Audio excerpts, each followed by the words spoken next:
जहां पत्रकार मुकेश चंद्राकर की हत्या के मामले में अब बीजापुर बंद का आह्वान किया गया है। इस पूरी घटना पर अब विरोध जताया जा रहा है, जिसके चलते बीजापुर बंद का आह्वान हुआ है। नेशनल हाईवे पर पत्रकारों ने चक्का जाम किया है। इस घटना को लेकर पत्रकार काफी ज्यादा नाराज है।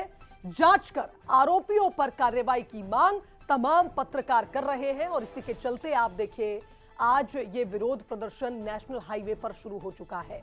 पुलिस अधीक्षक के निलंबन की मांग पर पत्रकार लगातार अड़े हुए हैं।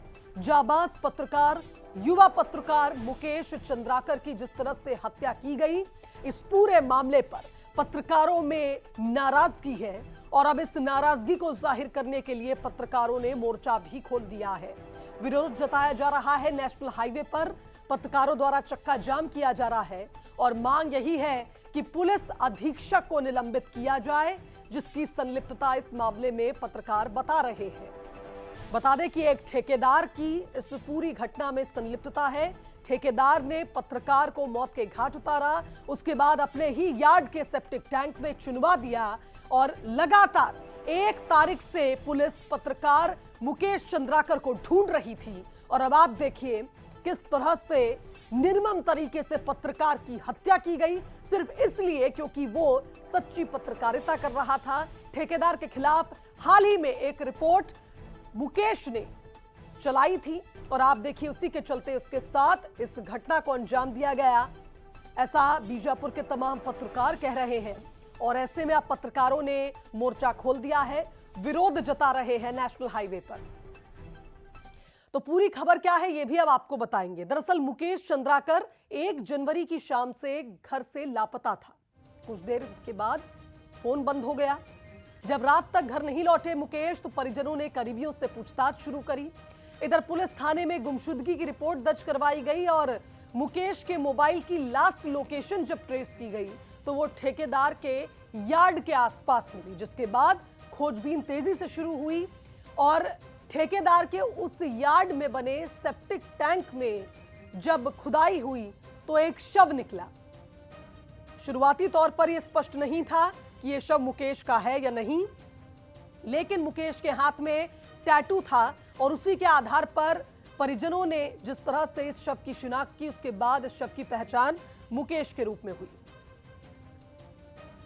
चलिए इस खबर पर हमारे साथ बस्तर ब्यूरो रजत वाजपेयी लाइव जुड़ गए, उनका रुख कर लेते हैं।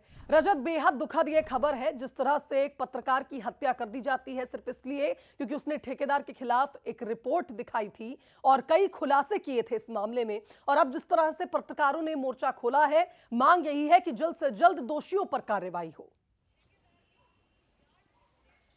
जी बिल्कुल शुभांगी जी, एक हत्या हो जाती है युवा पत्रकार की और सिर्फ इसलिए कि वो इलाके में हो रहे जो निर्माण है उससे संबंधित भ्रष्टाचार की खबरें जो है वो उजागर करता है।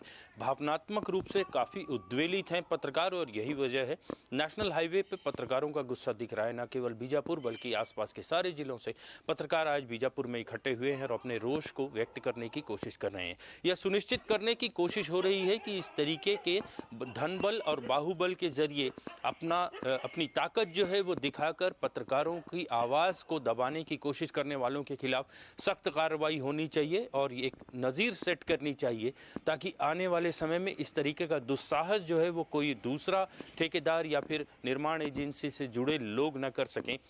बस्तर में लगातार इस बात को लेकर के चर्चाएं होती रही हैं कि विकास जो है वो नक्सलवाद के खात्मे के लिए बहुत अच्छा हथियार साबित हो सकता है। पत्रकारों ने भी इसमें अपनी आहुति दी है और ये पिछले कुछ समय में देखने को भी मिला है कि जिन इलाकों में विकास पहुंचा है उन इलाकों में नक्सलवाद से लोगों ने मुंह मोड़ा है। ऐसे में यदि विकास के लेकर शासन और प्रशासन जिस तरीके से जो स्केच तैयार करता है उस स्केच पर जो है स्याह रंग डालने की कोशिश यदि इस तरीके के लोगों द्वारा की जाती है तो निश्चित तौर पर ऐसे लोगों को सबक सिखाना होगा। बिल्कुल सही कहा रजत आपने, निश्चित तौर पर ऐसे लोगों को कार्रवाई सिखाना बेहद जरूरी है क्योंकि पत्रकार की हत्या हुई है और लोकतंत्र के चौथे स्तंभ हम पत्रकार कहे जाते हैं। और अगर हम इस तरह की रिपोर्ट दिखा रहे हैं, खुलासे कर रहे हैं, तो इस तरह से हमारे साथ अगर बर्ताव होगा तो निश्चित तौर पर पत्रकार तो आक्रोशित होंगे।